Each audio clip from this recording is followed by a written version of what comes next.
Musim baru, harapan baru, dan yang terpenting, persaingan baru yang membara.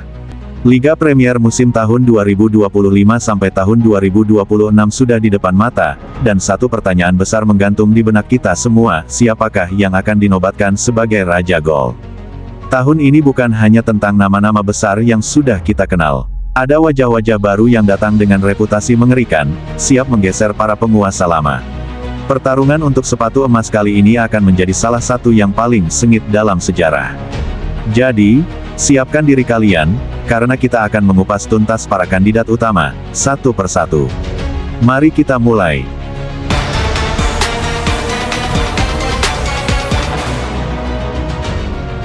Erling Haaland, sang kekuatan yang tak terhentikan. Kandidat pertama, tentu saja, adalah sang monster dari Manchester City, Erling Haaland. Meskipun musim lalu City sedikit goyah, mesin gol asal Norwegia ini tetaplah sebuah fenomena. Dengan torehan 22 gol, dia membuktikan bahwa bahkan di saat tidak dalam kondisi terbaiknya pun, dia tetap menjadi predator paling mematikan di kotak penalti. Ketajamannya seolah tak pernah tumpul. Namun, musim ini segalanya bisa menjadi lebih menakutkan bagi para bek lawan. Bayangkan Haaland dengan pelayan-pelayan baru yang kreatif. Kedatangan seorang maestro lini tengah seperti Tijani Reijnders dan penyihir lincah Ryan Cherki akan memberikan amunisi tak terbatas baginya. Aliran bola-bola matang diprediksi akan mengalir deras, memberinya lebih banyak kesempatan emas untuk mencabik-cabik jala gawang. Dengan suplai bola yang lebih melimpah dan rasa lapar akan gol yang tak pernah padam, target 25 gol bukanlah hal yang mustahil bagi Haaland. Dia tidak hanya ingin mempertahankan reputasinya, tetapi juga ingin menegaskan kembali dominasinya sebagai striker nomor 1 di planet ini. Apakah sang raksasa akan kembali mengamuk? Kita lihat saja nanti. Victor Gyökeres, Raja baru di London Utara. Selanjutnya, mari kita bergeser ke London Utara, di mana Arsenal telah mendatangkan senjata pemusnah massal baru, Victor Gyökeres. Namanya mungkin masih terdengar asing bagi sebagian orang, tapi catat ini, dia datang ke Premier League dengan rekor yang benar-benar gila. 39 gol dari 33 pertandingan di Liga Portugal. Angka itu bukan main-main, itu adalah sebuah pernyataan perang. Gyökeres adalah paket komplit seorang striker modern. Dia tinggi, kuat secara fisik, cepat, dan memiliki penyelesaian akhir yang klinis.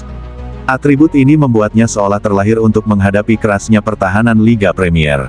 Dia tidak akan mudah diintimidasi, sebaliknya, dialah yang akan menjadi mimpi buruk bagi para bek dengan kombinasi kekuatan dan kecepatannya. Ekspektasi terhadapnya begitu tinggi, bahkan beberapa survei berani menempatkannya di atas Haaland dan salah sebagai kandidat utama peraih sepatu emas. Gyökeres adalah kuda hitam yang berpotensi meledak dan mengubah peta persaingan. Arsenal mungkin telah menemukan kepingan terakhir yang mereka cari, seorang predator sejati di lini depan. Hugo Ekitike, dimensi baru Liverpool. Dari London kita terbang ke Merseyside. Liverpool juga tak mau ketinggalan dengan memperkenalkan amunisi baru mereka, Hugo Ekitike. Setelah musim yang mengesankan di Bundesliga bersama Eintracht Frankfurt di mana ia mencetak 15 gol, Ekitike datang ke Anfield dengan tugas berat untuk menambah daya gedor The Reds. Yang menarik dari Ekitike adalah dia bukan sekadar nomor 9, tradisional, dia adalah bagian integral dari skema permainan. Kemampuannya untuk menekan tanpa lelah dan membuka ruang akan membawa dimensi baru bagi sistem gegenpressing Liverpool. Dia cerdas, bergerak dengan baik, dan punya insting tajam di depan gawang, seperti yang sudah ia tunjukkan di laga-laga pramusim. Dengan dukungan pemain-pemain kelas dunia di sekelilingnya, Ekitike memiliki panggung yang sempurna untuk bersinar. Dia mungkin bukan nama yang paling dijagokan, tetapi di bawah sistem Liverpool yang menyerang, dia punya semua potensi untuk menjadi kejutan terbesar musim ini dan mencetak banyak gol. Joao Pedro, bintang serbaguna Chelsea. Di Stamford Bridge, ada Joao Pedro yang siap meledak bersama Chelsea. Setelah pindah dari Brighton, pemain asal Brasil ini tidak butuh waktu lama untuk beradaptasi. 2 golnya di semifinal Piala Dunia antar klub adalah bukti nyata betapa cepatnya ia menyatu dengan tim dan betapa besar potensi yang ia miliki. Kekuatan utama Joao Pedro adalah keserbagunaannya. Dia bisa bermain sebagai penyerang tengah, second striker, atau bahkan melebar ke sayap. Fleksibilitas ini membuatnya menjadi ancaman yang sulit ditebak oleh lawan. Dia bisa muncul di mana saja, kapan saja, dan menciptakan bahaya dengan dribble. kecepatan, serta penyelesaian akhirnya. Dengan kepercayaan penuh dari manajer dan peran sentral dalam serangan The Blues, target 18 hingga 20 gol adalah angka yang sangat realistis baginya. Joao Pedro bukan hanya sekadar rekrutan baru, dia adalah calon talisman yang siap memimpin lini depan Chelsea menuju era baru yang lebih produktif. Benjamin Sesko, raksasa baru setan merah. Manchester United akhirnya mendapatkan jawaban atas pencarian mereka akan seorang penyerang tengah yang dominan. Selamat datang di Old Trafford, Benjamin Sesko. Dengan 13 gol di Bundesliga musim lalu, pemuda Slovenia ini tiba dengan reputasi sebagai salah satu talenta penyerang paling menjanjikan di Eropa. Gaya bermainnya sangat menarik. Dia adalah seorang target man yang kuat secara fisik, namun juga diberkati dengan kecepatan yang luar biasa untuk pemain setinggi dirinya. Kemampuannya mengeksploitasi ruang di belakang garis pertahanan lawan membuatnya sering dibanding-bandingkan dengan Erling Haaland di masa mudanya. Perbandingan yang tentu saja membuat para fans United sangat antusias. Sesko diharapkan menjadi titik tumpu serangan setan merah. Dia adalah tipe striker yang bisa mencetak gol sundulan, tendangan jarak jauh, maupun sontekan dari jarak dekat. Jika dia bisa beradaptasi dengan cepat, dia berpotensi menjadi sumber gol utama United dan mengangkat performa tim secara signifikan. Alexander Isak, kartu AS andalan Newcastle.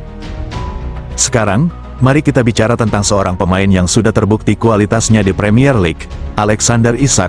Musim lalu, dia tampil fenomenal dengan mencetak 23 gol. Bahkan melampaui catatan Haaland, angka itu menunjukkan betapa tajam dan konsistennya striker asal Swedia ini. Bagi Newcastle, Isak lebih dari sekadar pemain. Dia adalah jantung serangan mereka. Hampir seluruh strategi ofensif The Magpies berpusat padanya. Ketergantungan ini, di satu sisi, menjadi beban, tetapi di sisi lain, menjamin bahwa ia akan selalu mendapatkan peluang untuk mencetak gol. Dia adalah andalan utama dan harapan terbesar mereka. Dengan asumsi dia bisa terhindar dari cedera dan tetap bertahan di St. James Park, tidak ada alasan untuk tidak memasukkan namanya dalam daftar kandidat teratas. Dia bukan lagi kuda hitam, melainkan salah satu favorit utama. Isak punya semua kemampuan untuk meraih sepatu emas dan mengukuhkan statusnya sebagai salah satu striker terbaik di dunia. Ollie Watkins, penyerang lengkap Aston Villa. Terakhir, namun tidak kalah penting, ada Ollie Watkins dari Aston Villa. Dia adalah contoh sempurna dari seorang pemain yang terus bekerja keras dan berkembang setiap musimnya. Dengan 16 gol musim lalu, dia sekali lagi membuktikan dirinya sebagai salah satu penyerang paling andal di Inggris. Tetapi Watkins menawarkan lebih dari sekadar gol. Kemampuannya untuk menciptakan peluang bagi rekan-rekannya membuatnya menjadi seorang penyerang yang komplit. Etos kerjanya luar biasa. Dia selalu memberikan 110% di lapangan, dan dedikasinya untuk terus menjadi lebih baik patut diacungi jempol. Penampilannya di pramusim menunjukkan bahwa dia siap untuk menjalani musim yang lebih hebat lagi. Di bawah asuhan Unai Emery, Watkins telah bertransformasi menjadi penyerang yang lebih tajam dan cerdas. Dia adalah pemimpin di lini depan Villa, dan konsistensinya akan menjadi kunci. Jangan pernah meremehkan Ollie Watkins dalam perburuan gelar top scorer ini. Wow, luar biasa sekali deretan talenta yang akan kita saksikan musim ini. Dari Haaland sang raksasa, Gyökeres sang pendatang baru yang fenomenal, hingga para penyerang andal seperti Isak dan Watkins. Persaingan ini akan menjadi tontonan yang sangat menarik hingga akhir musim. Setiap pemain punya cerita, kekuatan, dan ambisinya masing-masing, tapi pada akhirnya, hanya akan ada satu nama yang berdiri di puncak sebagai pencetak gol terbanyak. Sekarang, saya ingin mendengar pendapat kalian. Siapakah jagoan kalian? Siapa yang menurut kalian akan mengangkat trofi sepatu emas di akhir musim tahun 2025 sampai tahun 2026? Apakah Haaland akan mempertahankan tahtanya, atau kita akan melihat seorang raja baru? Tulis prediksi dan alasan kalian di kolom komentar di bawah ini. Mari kita berdiskusi. Jangan lupa untuk menekan tombol like jika kalian suka video ini, subscribe ke channel Rabi Football, dan nyalakan lonceng notifikasinya agar tidak ketinggalan konten-konten seru seputar sepak bola lainnya. Terima kasih sudah menonton. Sampai jumpa di video berikutnya.